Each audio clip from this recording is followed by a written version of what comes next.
Com mais de 35 mil mortes por Covid-19 antes de terminar, março ultrapassa julho e se torna o pior mês da pandemia no Brasil. Sobre essa disparada nos casos da doença e a intensificação da produção de vacinas, nós recebemos agora o pesquisador e coordenador do Observatório da Covid-19 da Fiocruz, Carlos Machado. Doutor Carlos, bom dia, muito bem-vindo aqui ao Jornal da Manhã. Doutor, eu relato que esse é o pior momento da pandemia, mas a pergunta que todos fazem é a seguinte: quando é que isso vai acabar? Bom dia, é um prazer estar aqui com vocês. Bem, sem dúvida esse é o pior momento da pandemia, não só em termos do crescimento de casos e do número de óbitos, como você bem relatou agora, mas nós temos simultaneamente o que é diferente daquele momento de julho, não é? O colapso, não é, de boa parte dos sistemas de saúde municipais em alguns estados, não é, ultrapassando 90% ou chegando até 100% da capacidade de atendimento para os casos de Covid. Isso impacta não só, não é, o atendimento dos casos de Covid, deixamos de atender muitos casos de desassistências, mas o sistema de saúde como um todo, resultando no excesso de mortalidade, no excesso de óbitos, por outras doenças que não são Covid, pela desassistência. Nós nunca tivemos, não é, uma crise de tal modo e sistêmica desse modo, sincronizada em todos os estados do país. É o que nós estamos vivenciando agora. Bom, considerando agora a quantidade de pacientes que ainda aguardam na fila, por quanto tempo deve persistir esse colapso do sistema de saúde? É possível fazer uma projeção de um tempo em dias ou semanas? E eu estendo minha pergunta também: o que é necessário fazer para desacelerar a transmissão do vírus?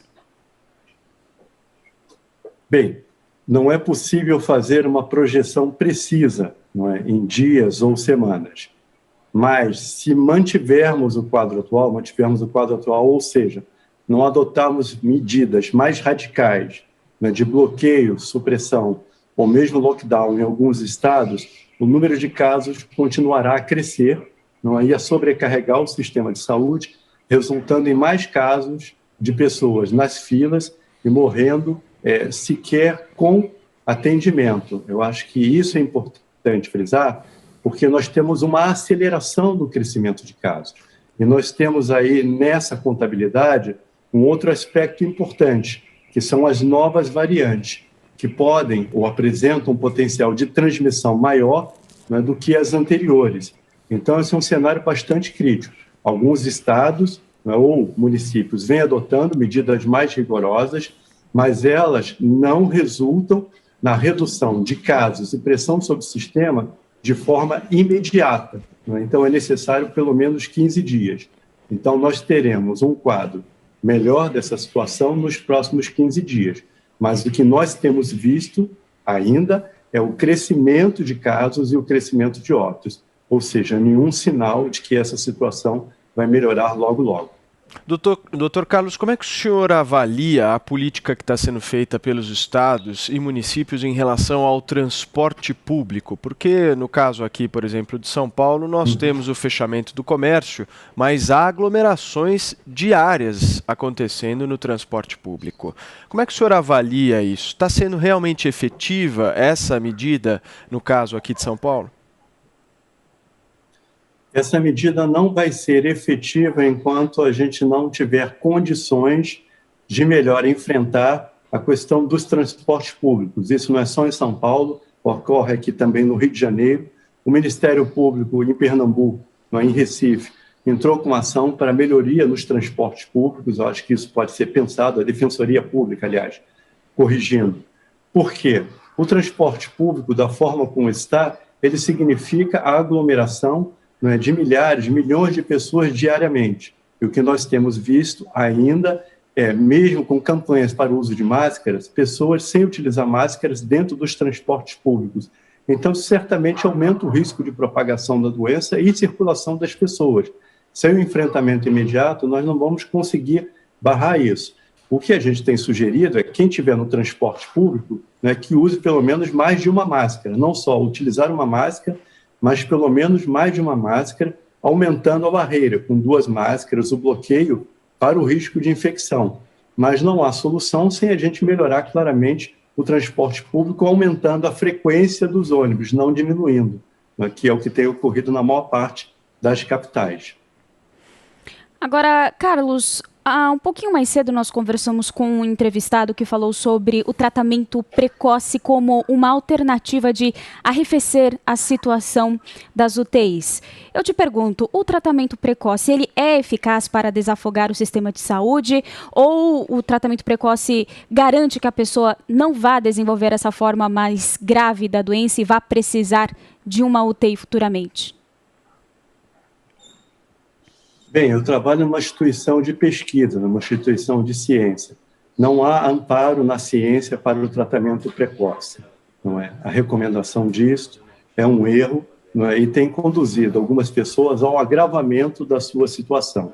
Não é? Isso devia ser enfrentado como política pública pelos órgãos como o Ministério Público, Defensoria Pública e outros.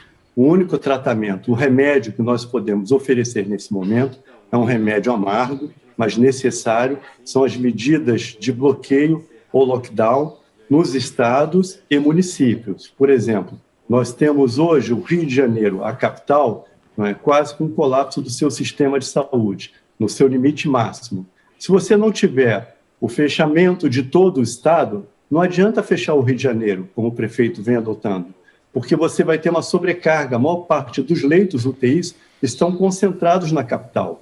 Então, é necessária uma medida dura, um remédio amargo, né, e coordenada entre os municípios e entre os estados. Daí a importância também do governo federal no enfrentamento dessa pandemia, no sentido de coordenar essas ações de medidas, né, de bloqueio, de lockdown nos estados e municípios que se façam necessários. Isso é fundamental nesse momento. Isso está previsto desde o início da pandemia. E sem isso, nós vamos continuar a ter não só pessoas morrendo na fila, pessoas morrendo na entrada dos hospitais e pessoas morrendo em casa. No ano passado, nós tivemos um aumento de 750% das pessoas que morreram por síndrome respiratória aguda grave em casa, ou seja, sem nenhum atendimento. Esse é o quadro que nós vamos ter. Nós vamos acabar tendo, o que não é desejável, pessoas morrendo em casa e na rua. Nós temos como enfrentar isso. Existe conhecimento na ciência para isso, existe experiência em vários países para isso, mas precisa-se de vontade política. O que é da ciência nós estamos fazendo. O papel agora é dos políticos tomarem as decisões necessárias. Ou seja, doutor, o que o senhor está dizendo aqui é que ainda não foram tomadas as medidas necessárias para conter toda a pandemia. Basicamente é isso que o senhor está dizendo? Eu estou dizendo que ainda não foram tomadas as medidas necessárias a nível de todos os estados e países. Dei o exemplo do Rio de Janeiro, não adianta um município ou outro tomar a medida sem que o estado adote, e não adianta alguns estados adotarem sem que a gente tenha isso coordenado nacionalmente. Vou dar um exemplo para você. São Paulo e Minas têm fronteiras muito próximas, assim como o Paraná. Não adianta o estado de São Paulo adotar medidas mais rigorosas se coordenadamente Minas e Paraná não adotarem, porque se eles não fizerem, não é? Os municípios que fazem fronteira com São Paulo, a partir do Paraná e Minas Gerais, exercerão pressão, né, sobre o estado de São Paulo. Essa medida, ou essas medidas, precisam ser coordenadas. E, sem dúvida, nós ainda não a tivemos de forma coordenada. Entre os municípios, de modo geral, é difícil de enfrentar. Entre os estados, isso exige coordenação envolvendo o nível federal, estadual e municipal. Carlos, além dessas medidas que o senhor está trazendo aqui para nós, para a nossa audiência, qual que é o papel também das vacinas? Seria, então, mais um remédio, uma forma de solução efetiva que nós precisamos urgentemente? Sem sombra de dúvida, é fundamental, isso está previsto desde o início da pandemia. Nós sabíamos desde o início que nós temos 2 remédios, basicamente, para enfrentar, não é, a partir dos conhecimentos disponíveis. Primeiro, as vacinas. Então, é fundamental a gente ampliar não só a produção ou mesmo importação de doses para aumentar o número de pessoas vacinadas, que pode variar entre 70% e 80%, a depender do tipo de estudo. Como as vacinas vão demorar algum tempo, no sentido da gente conseguir vacinar boa parte da população, até lá nós vamos ter que adotar essas medidas. Desde o início da pandemia, é muito claro que você teria que adotar medidas mais rigorosas, para reduzir o número de casos, reduzindo ou afrouxando, aumentando o número de casos e com a pressão sobre o sistema, reduzindo de novo, ou seja, alternando entre medidas mais rigorosas e o afrouxamento dessas medidas mais rigorosas até que tivéssemos as vacinas. Nós já temos as vacinas, precisamos ampliar a capacidade de vacinar. Mas, no meio do caminho dessa história, surgiram as novas variantes, que têm o maior risco de transmissão. E talvez possam exigir, se a gente demorar muito tempo para vacinar, necessidades de readequação, readaptação dessas vacinas. Então, nós estamos num cenário que é bastante crítico, não só de sobrecarga e colapso do nosso sistema de saúde, porque não é só um estado ou município, é em todo o país, mas também com as novas variantes nesse intervalo entre o início da vacinação e até a gente atingir os 70%, 80% necessários. Por isso, nós consideramos que é um cenário bastante crítico, pelo aumento do número de mortes, de casos e de riscos que estão colocados diante de nós num futuro muito próximo. Perfeito. Nós conversamos aqui no Jornal da Manhã com o coordenador do Observatório Covid-19 da Fiocruz, Dr. Carlos Machado. Carlos, muitíssimo obrigado, volto sempre e ótimo sábado. Eu que agradeço.